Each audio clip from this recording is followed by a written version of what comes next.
Hello दोस्तों, स्वागत है एक बार आपका फिर आपके यूट्यूब चैनल राम 60 पॉइंट पर। मेरा नाम है जितेंद्र यादव और हम मेंसुरेशन पढ़ रहे हैं। तो कल हमने मेंसुरेशन में आयत और वर्ग पढ़ा था। तो आई होप आपने वो सारे कंसेप्ट देख लिए होंगे जो हमने कल आपको क्लास में बताए थे, और उस पर बेस्ड कुछ मैंने क्वेश्चंस कराए थे। आज हम उसी पर बेस्ड 11-12 क्वेश्चंस और आपके लिए लेकर आए हैं। तो आप उनको, अगर आपने नहीं देखा है तो पहले उनको जरूर देख लेना, क्योंकि ये सारे क्वेश्चंस उसी पर बेस्ड हैं। अगर आपने वो सारे कंसेप्ट सीखे हैं तो आप इसका एक भी क्वेश्चन नहीं छोड़ेंगे, सारे क्वेश्चंस कर लेंगे। आप खुद देखना कि हम सारे क्वेश्चंस मेंसुरेशन के कैसे चुटकियों में कर लेते हैं। बस आपको क्या आना चाहिए, कंसेप्ट आने चाहिए। तो अगर आप इस चैनल पर नए हैं तो प्लीज़ लाइक शेयर सब्सक्राइब जरूर कर दीजिए। तो चलिए स्टार्ट करते हैं आज का सेशन और देखते हैं कुछ क्वेश्चंस। तो पहला हमें क्वेश्चन दिया है कि वर्ग ए का क्षेत्रफल 1526 सेंटीमीटर स्क्वायर है और दूसरा वर्ग भी इस प्रकार बनाया जाता है कि वर्ग बी का विकर्ण वर्ग ए के विकर्ण का 3 गुना है। तो देखो, दो वर्ग की बात चल रही है। एक वर्ग यहाँ पर है जिसका एरिया कितना दे रखा है हमें, 1526। तो यह है ए विकर्ण।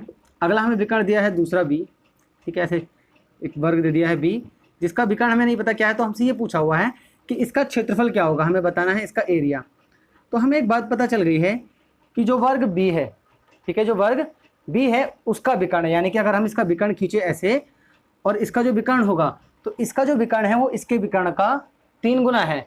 यानी कि हम ये कह सकते हैं कि देखो ए और बी की बात करें, है ना, रूट 3 गुना है। यही तो बोला है क्वेश्चन में कि वर्ग बी का विकर्ण वर्ग ए के विकर्ण का रूट 3 गुना है। यानी कि अगर इसका विकर्ण 1 है ना, तो इसका विकर्ण कितना होगा, आपने कहा रूट 3 होगा। तो आपको पता है कि ये इनकी साइड का रेशियो दे रखा है। क्या दे रखा है, ये साइड का रेशियो। और हमने ये बात कल की थी कि अगर हमें किसी के साइड का रेशियो पता है तो हम स्क्वायर करके एरिया का रेशियो निकाल सकते हैं। तो अगर हम इसके एरिया का रेशियो निकालें, आप जानते हो कितना आ जाएगा, आपने कहा 1:3, ठीक है। और एक की वैल्यू हमें कितनी दी हुई है, 1556। क्योंकि हमें ये पता है कि पहले वाले का जो क्षेत्रफल है, पहला वाला जो वर्ग है ए, उसका क्षेत्रफल हमारे हिसाब से 1 यूनिट है, क्वेश्चन के हिसाब से 1526 यूनिट है। तो हमने कहा 1526 है। हमें कितने यूनिट की वैल्यू निकालनी है, आपने कहा हमें 3 की निकालनी है। तो बस हमें 3 की क्या कर देनी है, इसमें मल्टीप्लाई कर देनी है। तो अगर हम 3 की मल्टीप्लाई करेंगे तो हमारा क्या आ जाएगा, आंसर आ जाएगा। तो हमने कहा 6 दूनी 12, 6 3 18, 6 दूनी 12 और एक आपका कितना हो जाएगा 13, और 15 3 45 और 46, आपका कितना हो जाएगा 46 38, आपका आंसर आ जाएगा। तो आई होप आपको समझ, सॉरी हाँ सही है। तो 46 38 आपका क्या हो जाएगा, आंसर हो जाएगा। देखो फिर से मल्टीप्लाई कर लेते हैं, 3 6 18 का 3 दूनी 6, सॉरी यहाँ पर 7 होगा और यहाँ पर 45 होगा। तो ये कितना हो जाएगा 45 78 सेंटीमीटर स्क्वायर, आपका क्या आ जाएगा, आंसर आ जाएगा। तो बस देखो, हमें कितनी सी बात याद रखनी है। ये हमारा जो कंसेप्ट मैंने यहाँ पर लिखा, ये बात आपको याद रखनी है कि अगर हमें किसी डायग्राम, है ना, यानी कि जैसे एक डायग्राम हमें ये दिया हुआ है, एक ये दिया हुआ है, इनकी हमें साइड का रेशियो पता है, तो जस्ट आपको क्या करना है, स्क्वायर करना है। तो आपको किसका रेशियो मिल जाएगा, एरिया का। अगर आपको ये बात पता है तभी आप निकाल सकते हैं, वरना हमें ये अगर मेथड से करने लगेंगे तो बहुत ज़्यादा लेंथी पड़ेगा कि पहले हम इसकी साइड निकालें, है ना, फिर उसकी साइड निकालें। तो हमें इतना सब कुछ करने की जरूरत नहीं है। अपना थोड़ा सा दिमाग लगाना, आराम से आप किसी भी क्वेश्चन को कर पाएंगे। तो अगले क्वेश्चन की ओर चलते हैं। आई होप आपको ये समझ में आ गया होगा।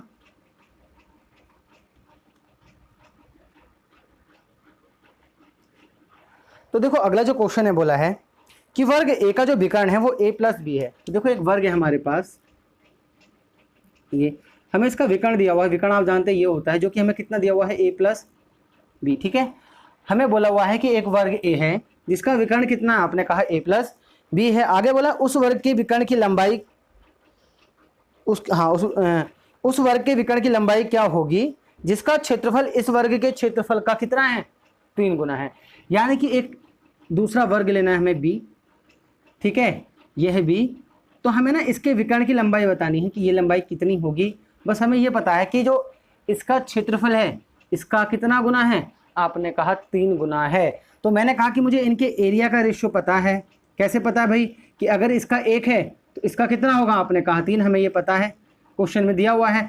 तो अगर आपको एरिया का पता है तो क्या आप इसकी साइड का रेशियो नहीं निकाल सकते। तो हम कहेंगे बहुत आसानी से निकाल सकते हैं, अंडर रूट लगाकर। तो ये 1 होगा तो ये अंडर रूट 3 होगा। तो आप जानते हैं कि 1 का तो अंडर रूट 1 ही होता है, तो ये अंडर रूट 3 हो जाएगा। अब आपके पास 1 की वैल्यू कितनी दे रखी है, आपने कहा 1 की वैल्यू हमें दी हुई है a + b।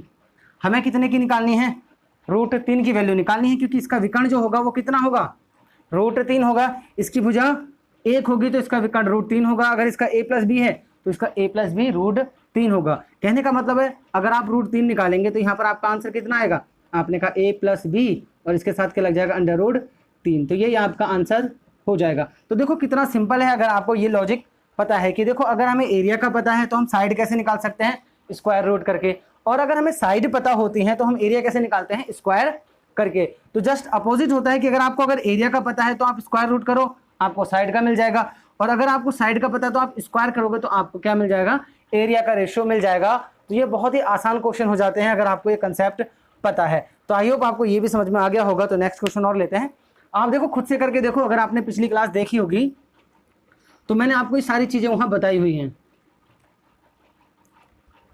तो अगला जो क्वेश्चन है आपके पास वो ये है कि उस वर्ग का परिमाप क्या होगा जिसके विकर्ण की लंबाई 4 सेंटीमीटर है। तो देखो उस वर्ग के विकर्ण का परिमाप पूछा है इसका हमसे कि उस वर्ग का परिमाप क्या होगा जिसके विकर्ण की लंबाई 4 सेंटीमीटर है।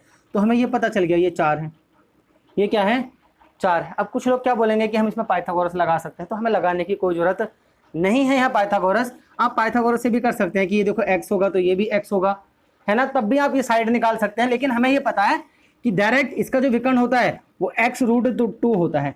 अगर इसकी साइड x है तो विकर्ण क्या होता है x√2, यानी कि भुजा √2। तो अगर आप भुजा का √2 गुना कर देते हैं यानी कि x√2 जो है यही विकर्ण होता है, और यही की वैल्यू कितनी दे रखी है आपको क्वेश्चन में, 4 हमें वैल्यू इसकी दी हुई है। तो अगर आप यहाँ से x की वैल्यू निकालना चाहते हैं तो आप कहेंगे 4/√2, इसका रेशनलाइज कर लीजिए तो √2 से मल्टीप्लाई करो, √2 से ही डिवाइड करो, तो आप कहेंगे कि x की जो वैल्यू आएगी वो 4√2/2। अब 2 की मल्टीप्लाई 2 से होती है तो 2 आ जाएगा, क्योंकि आप जानते हैं कि अंडर की मल्टीप्लाई अंडर में होगी तो 4 बन जाएगा और 4 का 2 बाहर आ जाता है। यहाँ आप सेम कह लो कि अगर ये सेम होते हैं तो 2 बाहर आ जाएगा, रूट हट जाता है। आपने इससे इसको कैंसिल आउट कर लिया, 2 दूनी 4, तो हमारा कितना आ गया 2√2। अगर आप इसके विकर्ण किसकी बात करते हैं, परिमाप की, तो आप सभी जानते हैं इसका परिमाप या फिर परिधि क्या होती है, तो आपने कहा वो होती है 4x, यानी कि 4 गुणा भुजा। तो आपको पता है कि भुजा कितनी है इसकी 2√2, तो आप कहेंगे 8√2 सेंटीमीटर, आपका क्या आ जाएगा, आंसर आ जाएगा। तो देखो बहुत इजी है, सारे सवाल बहुत अच्छे हैं, ये सारे एग्जाम्स में आ रखे हैं। आपको क्या करना होता है, अगर हमें ये देखो विकर्ण पता है तो आपको ये बात याद रखनी होती है कि अगर वर्ग बन रहा है यानी कि स्क्वायर आपका बन रहा है, ये क्या है वर्ग, तो अगर आपके पास विकर्ण है तो विकर्ण की वैल्यू होती कितनी है। एक्चुअल में ये सूत्र बताया ना मैंने आपको कि विकर्ण जो होता है वो होता है भुजा √2। तो ये बस हमें याद रखनी है कि भुजा √2 की मैं कितनी दे रखी थी 4, तो बस हमने लिख दिया देखो x√2 बराबर है 4, जहां पर हमने x क्या मान लिया है, भुजा मान ली है। आप चाहो तो मत मानो, कोई दिक्कत नहीं है, डायरेक्ट भी हम इस सवाल को कर सकते हैं और इजी। ये सब करके जो मैंने आपको दिखाया है ये आपको एग्जाम में करने की जरूरत नहीं होती है। हम सबको पता है कि इसे √2 से भाग करना होता है अगर भुजा निकालनी है तो, क्योंकि ये √2 गुना होता है। तो ये बातें आपको याद रखनी पड़ेंगी। अगर आपने पहली क्लास नहीं देखी इसलिए मैं बार बार कह रहा हूँ, आप पहली क्लास जरूर देख लेना।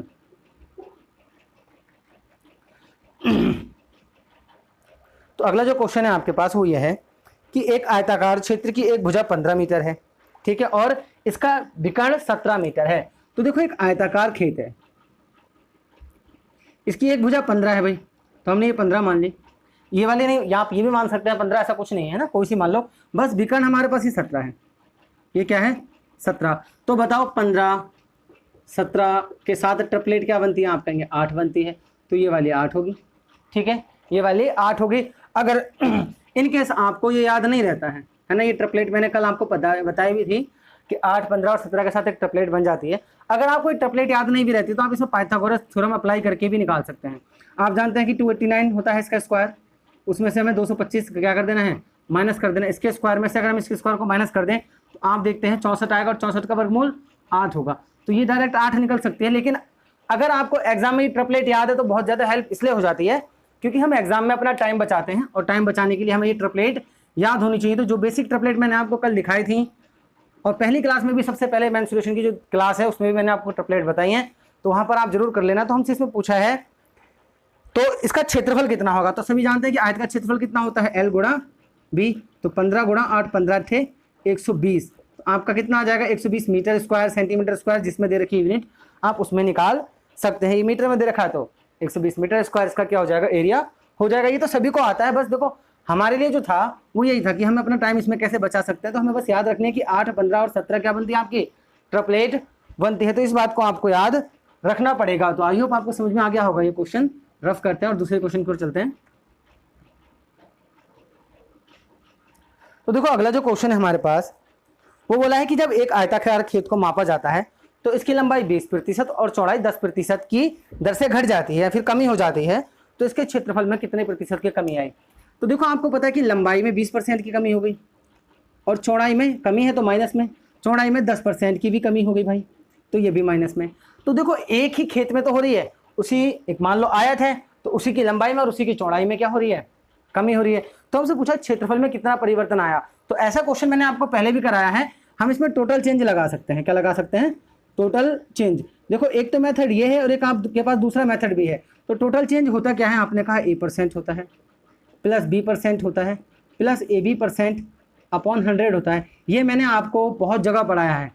सबसे पहले हमने इसे परसेंटेज में पढ़ा है, लॉस एंड प्रॉफिट में पढ़ा है और कंपाउंड इंटरेस्ट में भी इसे हमने पढ़ा है और बहुत सी जगह हमने इसे यूज किया भी है। अगर आपने नहीं देखी है तो पहले percentage, compound interest, simple interest, loss and profit जरूर देखें, आपके लिए बहुत हेल्पफुल क्लास है वो। तो देखो अगर A% है तो आपने कहा माइनस का 20 माइनस का 10 प्लस, यहाँ माइनस माइनस गुणा करेंगे तो वो प्लस हो जाएगा, तो 10 गुणा 20 बचे, आप क्या कर लो सीधे 100 कर लो। आप जानते 2 जीरो से 2 जीरो कट गए, ये 30 हो गया, तो माइनस 28%। अब यहाँ मत कहना प्रतिशत क्यों नहीं लगाया, क्यों टाइम वेस्ट करना, लिख के बार बार परसेंट, यहाँ बाद में लगाई देंगे। तो 28%, ये माइनस क्या दिखा रहा है, कमी को, तो कितने की कमी आ गई क्षेत्रफल में, आपने कहा 28% की कमी आ गई। तो देखो एक तरीका तो यह है जो कि बहुत ही ईजी है, आपको ये लगाना आना चाहिए कि टोटल चेंज कहाँ कहाँ हम लगा सकते हैं। अब एक दूसरा तरीका है जो कि बिल्कुल बेसिक है, आपको मैं बता देता हूँ। आपको पता है कि क्षेत्रफल होता क्या एक्चुअल में, देखो इसे मैं ऐसे समझाता हूँ 2 से। जैसे मान लो पहले हमने जब नापा नहीं था इसको तो ये एरिया इतना रहा होगा, बाद में नापा तो ये छोटा हो गया, आपने कहा चलो भाई इतना छोटा हो गया अब ये, तो हमने कहा 20% का मतलब कितना होता है, आपने कहा 1/5, यानी कि अगर इसकी लंबाई 5 थी तो नापने के बाद इसकी लंबाई 4 हो गई। ठीक है, कितनी हो गई, लंबाई 4 हो गई। और इस 10% का मतलब आप सभी जानते हैं 1/10, यानी कि पहले इसकी ऊंचाई या फिर चौड़ाई कह लो आप, ऊंचाई तो होती नहीं है 10, तो ये आप कितनी हो गई 9। तो आपने कहा इसका एरिया कितना होगा, L/B तो होता है, LB एरिया होता है, तो 5 ढाई 50 इसका एरिया था पहले, अभी 9 चौक 36 हो गया, कितने की कमी हो गई, आपने कहा 14 की कमी हो गई। 14 की कमी कितने पर हो गई, 50 पर गुणा 100, आपने 50 से कितनी बार में काट लिया, 2 बार में, तो आप देख रहे हैं कि ऐसे भी ये 28% ही आएगा। मैंने आपको ये किससे समझाया है, डायग्राम बनाकर, आपको इतना कुछ करने की एग्जाम में जरूरत नहीं है। हम डायरेक्ट कह देते अच्छा 5 से 4 हो गया, फिर आप कहते अच्छा 10 से 9 हो गया, बस ये L है और ये क्या है, B है, तो L ये B है, ये L है, ये B है, मल्टीप्लाई करते तो 50 से एरिया कितना हो जाता 36। तो आप डायरेक्ट यहाँ से भी कर सकते थे, इतनी सी बात मैंने आपको एक्सप्लेन करने के लिए इतना सब कुछ किया है। तो आई होप आपको समझ में आ गए होंगे इसके दोनों मेथड। आप जैसे मर्जी करें, जो आपको अच्छा लग रहा है उसे अपनाएं। मेरे हिसाब से A% B% ज़्यादा होता है अगर वैल्यू फ्रैक्शन में नहीं दी हो। ठीक है, अगर 16 सही 2/3 दे देता तो ये ईजी पड़ता है, याद रखिएगा। जितना ज़्यादा हम फ्रैक्शन से बचेंगे उतना ज़्यादा कैलकुलेशन ईजी आपकी हो जाती है। तो आई होप आपको समझ में आ रही होगी क्लास, तो प्लीज़ अपने दोस्तों के साथ शेयर जरूर कर दें और चैनल को सब्सक्राइब भी कर दें। तो देखो अगला क्वेश्चन जो है हमारे पास वह है कि एक कमरे को फर्श को 10 मीटर लंबा और 8 मीटर चौड़ा करने के लिए कितने टाइल की आवश्यकता होगी। ये बहुत ही इंपॉर्टेंट क्वेश्चन है। इसमें क्या होता है, बच्चे कंफ्यूज होते हैं। देखो एक कमरा है जो कि 10 मीटर चौड़ा है, सॉरी 10 मीटर लंबा है, और आपने क्या बोला हुआ है कि 8 मीटर चौड़ा है, तो कोई बात नहीं है, हमें इससे बात से फर्क नहीं पड़ता। तो देखो हमें इसमें टाइल लगानी है, तो पहले तो हमें इसका एरिया पता होना चाहिए, है ना, कि भाई हमें कितने बीच में टाइल बिछानी है। आपने कहा इतने एरिया में हमें टाइल बिछानी है, 10 मीटर में और 8 में, तो आपने कहा 8 ढाई 80, यानी कि 10 गुणा 8 ऐसे करके हम लिख ले रहे हैं। ठीक है, ये इसका एरिया हो गया। अब बात ये आती है कि जो टाइल आप लगाना चाहते हो, ये छोटी सी जो टाइल आपने ली, इसकी साइड कितनी होगी भाई, है ना, इस टाइल की साइड कितनी होनी चाहिए। तो आपको पता है इसकी साइड, अगर हम यहाँ लगाना चाहते हैं इसमें ऐसे ऐसे ऐसे ऐसे टाइल, तो ये टाइल की साइड ना ऐसी होनी चाहिए जिसको ये 8 से भी भाग कर दे और 10 को भी भाग कर दे। यानी कि आपको HCF लेना है किन दोनों का, इसकी लंबाई और चौड़ाई का। क्या लेना है आपको, HCF। तो बस आपको टाइल की साइड मिल जाएगी, तो क्या आएगा, आप लिख सकते हैं कि टाइल की साइड बराबर कितनी होगी, टाइल की भुजा बराबर, तो आप बताओ कितनी आ जानी चाहिए। अगर आप 8 का और 10 का HCF निकालना चाहते हैं, HCF क्या होता है, हाईएस्ट कॉमन फैक्टर, यानी कि मुझे एक ऐसी संख्या ढूंढनी पड़ेगी जो 8 को भी भाग कर दे, 10 को भी भाग कर दे। तो वो क्या है, 2 है। 2 के अलावा ये किसी भी संख्या से एक साथ भाग नहीं जा सकते। तो अगर आप 8 का और 10 का HCF निकालना चाहते हैं तो वो कितना आ जाएगा, 2। तो बस हमें ये पता चल गया कि अगर ये 2 है तो इसका क्षेत्रफल कितना हो जाएगा, 2 गुणा 2। तो टाइलों की संख्या कितनी निकल जाएगी, तो नंबर ऑफ टाइल्स कितनी आ जाएगी आपके पास, नंबर ऑफ टाइल्स जो आपके पास आ जाएंगे, देखो 10 गुणा 80 में हमें लगाना था, कितने से, 2 गुणा 2 का एक एरिया है, एक टाइल का एरिया इतना है, यानी कि एक टाइल इतना एरिया घेरेगी और हमें टोटल इतना घिरवाना है। तो आपने कहा 2 से हमने कितने बार में काट दिया, 4 दूनी 8, 2 बार में कट गया, 10 दूनी 20, यानी कि 20 टाइल्स हमारा क्या हो जाएगा, आंसर हो जाएगा। तो अगर हमें ये 2 मीटर में ही होगा, याद रखना, ये क्योंकि मीटर मीटर में है तो ये भी मीटर में होगा, यानी कि मुझे अगर 10 मीटर और 8 मीटर का एक पूरा कमरे में टाइल्स लगवानी पड़ेंगी तो वो 20 टाइल्स आपके आ जाएंगे। तो ऐसे ही निकाला जाता है। कभी भी अगर आप टाइल्स निकालते हैं तो सबसे पहले जो भी वर्ग आपको दिया है, आयत दिया है, उसकी भुजाओं का क्या निकालो, HCF, और HCF क्या होगा, आपकी टाइल की भुजा। तो बस आपको इतनी सी बात याद रखनी है। तो आई होप आपको ये क्वेश्चन समझ में आ गया होगा। अगले क्वेश्चन की ओर चलते हैं। ऐसा कोई भी क्वेश्चन आए तो बस आपको HCF लेना है और कुछ नहीं करना है, एरिया तो निकालना ही पड़ेगा। तो अगला जो क्वेश्चन है हमारे पास वो ये है कि एक आयताकार पार्क 60 मीटर लंबा और 40 मीटर चौड़ा है। तो एक आयताकार पार्क है भाई, 60 मीटर और 40 मीटर का, ठीक है। तो हमसे बोला है आगे इसमें 2 कंक्रीट के रास्ते पार्क में बने हैं, बाकी पार्क लॉन के रूप में इस्तेमाल किया जाता है यदि लॉन का क्षेत्रफल 2109 यानी कि 2109 है। तो देखो कहने का मतलब ये कि यहाँ पर 2 रास्ते ऐसे बने हैं। कल मैंने आपको एक केस भी बताया था कि ऐसे अगर रास्ता बना होता है तो इस रास्ते का हमने क्षेत्रफल की बात की हुई थी। किसकी बात की हुई थी, रास्ते के क्षेत्रफल की। तो देखो ये है लॉन, इनको लॉन बोला गया है कि इनको जो है वो लॉन के रूप में यूज करते हैं, और हमें इन्हीं का क्षेत्रफल पता है इन चारों का। तो हमसे क्या पूछा है कि रास्ते की चौड़ाई क्या होगी। तो आप जानते हैं कि रास्ते की चौड़ाई को हमने x माना था कल। तो हमें एक बात पता थी कि रास्ते का क्षेत्रफल कितना होता है। तो कल मैंने आपको रास्ते का क्षेत्रफल लिखाया था कि x l + v - x, ये होता है आपके रास्ते का क्षेत्रफल। कब, जब अगर आप इसे l माने और इसे b माने। अब देखो इस बार हमें रास्ते का क्षेत्रफल नहीं पूछा, हमसे क्या पूछा है, रास्ते की चौड़ाई, और हमें क्षेत्रफल इसका इसका और इसका मिलाकर दिया हुआ है कितना, 2109।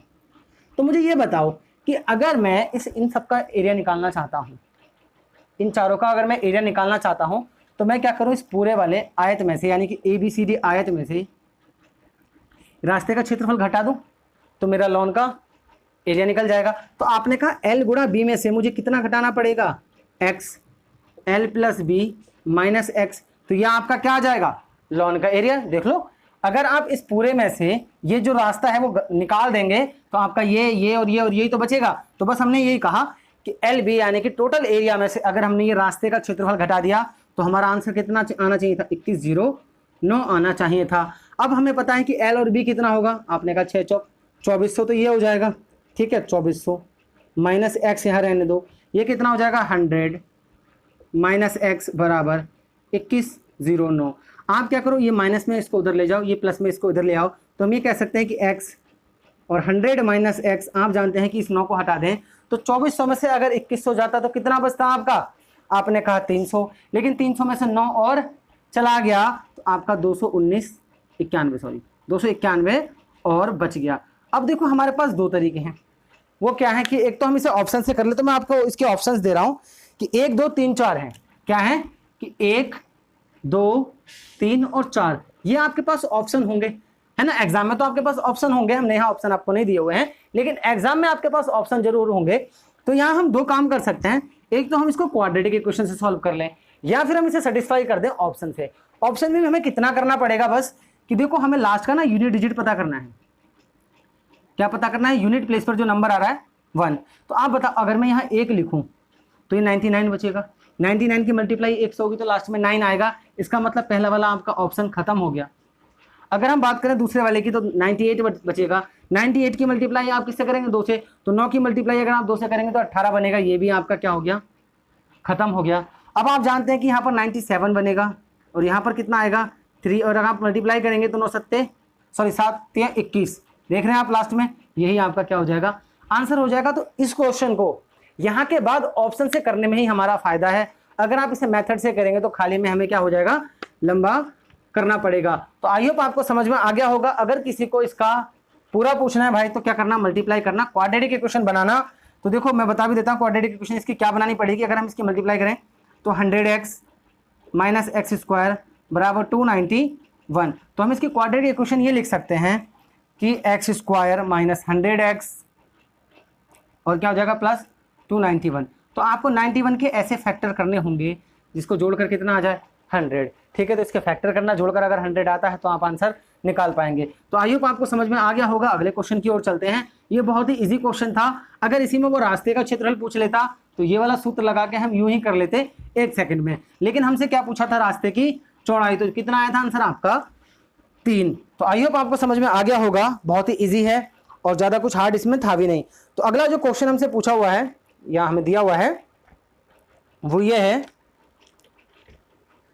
कि एक आयताकार हॉल की लंबाई चौड़ाई से 5 मीटर अधिक है। तो देखो एक आयताकार हॉल है आपके पास, आयताकार हॉल है आपके पास, तो इसकी जो लंबाई है वो चौड़ाई से 5 अधिक है। यानी कि चौड़ाई अगर x है तो x + 5 होगी। और हमें क्या दिया हुआ है, इसका एरिया। हमें इसका एरिया कितना दिया हुआ है, हमें बोला हुआ है इसका क्षेत्रफल 750 मीटर स्क्वायर है। तो देखो इसे भी करना ऑप्शन से कोई बहुत बड़ी बात नहीं है। पहले बिना ऑप्शन के बात कर लेते हैं, फिर ऑप्शन से बात करते हैं। इसके ऑप्शन से आपके पास 25, 30, 35 और 40। तो 20, 25 ऐसे करके ऑप्शन लिख लो, 20, 25, 30 और ये 35। ऑप्शन से करना इसलिए सिखा रहा हूँ मैं आपको, इसमें कैलकुलेशन होती है बिना बात की। क्वाड्रेटिक इक्वेशन बनती है, हम उसे सॉल्व करें, उससे अच्छा हम क्या करें, बाय ऑप्शन अगर हम इसे करेंगे तो बहुत ज़्यादा इजी आपके लिए हो जाता है। तो देखो कितना आसान हो जाएगा। अगर आप इसकी मल्टीप्लाई इससे करेंगे तो x² + 5x बराबर कितना होना चाहिए था, 750। आप क्या कर सकते हैं, यहाँ पर x की वैल्यू रख सकते हैं, लेकिन x क्या है यहाँ पर, आप जानते हैं कि x तो है चौड़ाई है, और हमसे क्वेश्चन में क्या पूछा है, लंबाई। तो आपको ये पता है कि अगर मैं यहाँ पर ऑप्शन से करता तो मुझे इतना सब कुछ करने की जरूरत नहीं पड़ती। क्यों नहीं पड़ती, लंबाई कोई ना कोई इन्हीं में से एक होगी। तो आपने कहा अगर लंबाई कितनी है आपकी, क्या पूछा क्वेश्चन में हमसे, हॉल की लंबाई आपको ज्ञात करनी है। तो अगर आप एक बात बताओ, अब लंबाई यही लिखी होगी कहीं ना कहीं, क्या लिखी होगी, यहाँ अगर आपकी लंबाई लिखी हुई है तो वो कितनी है, अगर आपने कहा 20 लंबाई है तो 15 इसकी क्या होगी, चौड़ाई। क्योंकि इन दोनों का अंतर कितने का आना चाहिए, आपने कहा 5। आप जानते हैं कि लंबाई जो है वो 5 ज़्यादा है। क्या इनकी मल्टीप्लाई करके आपका 750 बनेगा, आप कहेंगे नहीं बनेगा, तो बस इसमें कर लेंगे। देखो यहाँ 25 बनेगा तो यहाँ पर सिंपल सी बात है 20 बनेगा, तो 25 दूनी 50, ये भी नहीं बनेगा। तो आपने कहा चलो इस पर चेक कर लेते हैं। आपने कहा अगर ये 30 है तो ये सिंपल सी बात है कितना होगा, 25 × 3 = 75, 750 सेटिस्फाई कर रही है भाई कंडीशन। यानी कि हमारी लंबाई कितनी होगी, 30। हमारी लंबाई कितनी हो जाएगी, 30। और अगर वो हमसे पूछ लेता चौड़ाई कितनी है तो आपने कहा 25 है। तो बहुत ही सिंपल है। अगर आप इसे ऑप्शन से करते हैं, अगर आप इसे क्वाड्रेटिक इक्वेशन से करते हैं तो मुझे 750 के ऐसे फैक्टर करने पड़ेंगे जिसका अंतर कितना आ जाए, 5। क्यों आया, मैंने कहा कई बार अंतर कई बार प्लस कह रहे हैं। तो देखो कैसे पता करते हैं कि हमें जोड़ कर लाना है या घटा कर लाना है। तो देखो क्वाड्रेटिक इक्वेशन आपकी ये बनेगी। अगर ये जो सी लिखा होता है, क्योंकि ये होती है ax² + bx + c = 0, इसका मानक रूप यानी कि मॉडल ऐसा होता है। तो अगर c जिसमें विदाउट x है उसके आगे प्लस है तो आपको जोड़ कर लाना है, इसके आगे माइनस है तो घटा कर लाना है। अब बताओ 750 के आगे माइनस है या नहीं है, तो आपको माइनस करके 5 लाना है। तो आपका आंसर कितना आ जाएगा, 30 और 25 आपका आंसर हो जाएगा। आप जानते हैं लंबाई पूछे तो लंबाई 30 होगी, चौड़ाई पूछी होती तो 25 होती। तो आई होप आपको समझ में आ गया होगा। अगले क्वेश्चन की ओर चलते हैं। देखो बहुत अच्छे क्वेश्चंस मैंने आपके लिए रखे हुए हैं।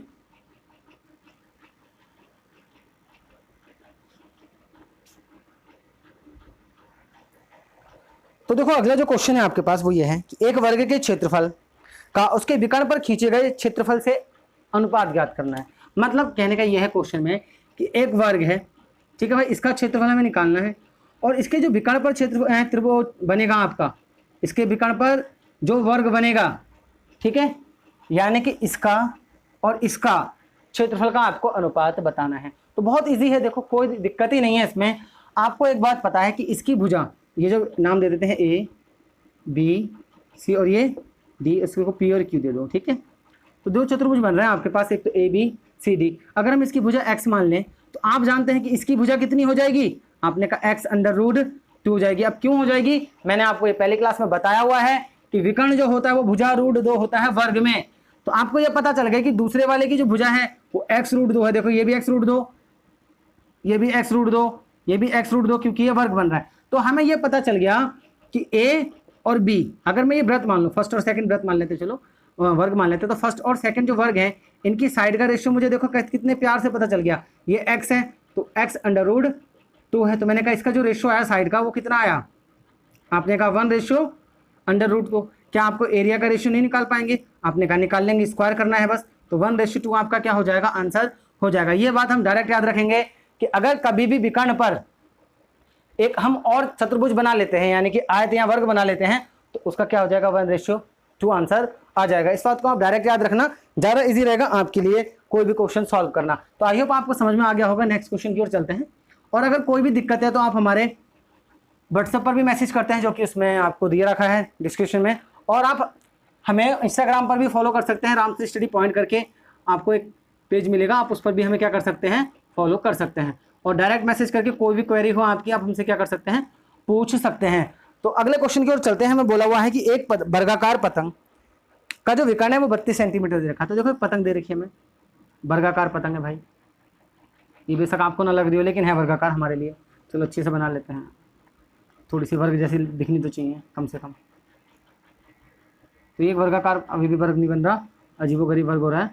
तो आपने कहा कि ये वर्गाकार पतंग है, ठीक है, ठीक है, एक वर्गाकार पतंग है जिसका हमें विकर्ण कितना दे रखा है? ये देखो, ये विकर्ण और ये विकर्ण वर्ग में तो बराबर होते हैं, तो हमें ये पता है कि जो विकर्ण है वो कितना दे रखा है? 32 सेंटीमीटर हमें दे रखा है। और बोला इसके कोने पर एक 8 सेंटीमीटर भुजा वाला, 8 सेंटीमीटर भुजा वाला, ये 8, 8 और 8 समबाहु त्रिभुज बना हुआ है ये। तो हमसे पूछा कि इस पतंग को बनाने में कितने कागज की जरूरत पड़ी होगी? तो देखो एक तो यहाँ पर कागज लग गया होगा, ये आयत बनाने में क्या लग गया होगा? आयत बनाने में कागज आपका लग गया होगा। बाकी ये जो आपने त्रिभुज बनाया है इसमें आपको लग गया होगा। तो हमने कहा कि देखो इसका हमें भुजा निकालनी पड़े तो हम कैसे निकालेंगे? तो आप कहेंगे बहुत आसानी से, विकर्ण कितना होता है? x√2। अगर इसकी भुजा x होती है तो विकर्ण कितना होता है? x√2। तो आपने कहा x√2 की जो वैल्यू आपको दी हुई है वो कितनी दी हुई है? आपने कहा 32। तो अगर हम x की वैल्यू निकालें तो 32/√2। और आप जानते हैं कि मैं इसका परिमेयकरण जरूर करूंगा, क्योंकि हम ज़्यादातर बते में किसी को चीज़ को नहीं छोड़ते। तो ये 2 बनेगा, 2 से 16 बार में कट जाएगा, यानी कि इसकी जो वैल्यू आ गई वो कितनी आ गई? 16√2। तो आप ये बताओ वर्ग का जो, यानी कि जो वर्ग यहाँ पर बन रहा है इसका क्षेत्रफल कितना होगा? आपने कहा भुजा स्क्वायर यानी कि x²। तो इसका जो क्षेत्रफल आ जाएगा वो 256 गुणा 2 हो जाएगा, यानी कि आपको 512। बस हमें इतना पता चल गया कि इसमें इतना क्षेत्रफल में इतना कागज लगा है, यानी कि पतंग का ऊपर का हिस्सा बनाने में 512 सेंटीमीटर का हमारा क्या हुआ है? सेंटीमीटर स्क्वायर का कागज लग गया है। तो अगर इसमें 512 सेंटीमीटर स्क्वायर लग गया, प्लस मुझे ये पता चल जाए कि इसमें कितना लगा है, तो आप सभी जानते हैं समबाहु त्रिभुज का क्षेत्रफल कितना होगा? आपने कहा भुजा स्क्वायर √3/4। तो आप जानते हैं कितना हो जाएगा? भुजा कितनी है? 8 गुणा 8 और √3/4। तो 4 दूनी 8, ये कितना हो जाएगा? 8 दूनी 16√3। कितना हो जाएगा? आपने कहा 16√3। तो हम यहाँ जोड़ देंगे 16 √3। क्वेश्चन यही खत्म हो सकता था, लेकिन अगर एग्जाम में आपको √3 की वैल्यू दे दे तो हम कहेंगे कोई दिक्कत नहीं, हम √3 की वैल्यू पुट कर लेंगे। तो 512 प्लस 16 गुणा √3 की वैल्यू 1.732 आप पुट कर लो। तो आपने कहा 512 प्लस 16 दूनी 32 का 2 हासिल लगा आपका 3, 16 दूनी 16 48, 49 50 51 का 1 हासिल लगा 5, 16 7 112, 12 और 7 5 17 हो गया आपका, हासिल लगा 11। तो 16 कम 16 और 11 आपका कितना हो जाएगा? 16 और 11 आपका हो गया 26 27।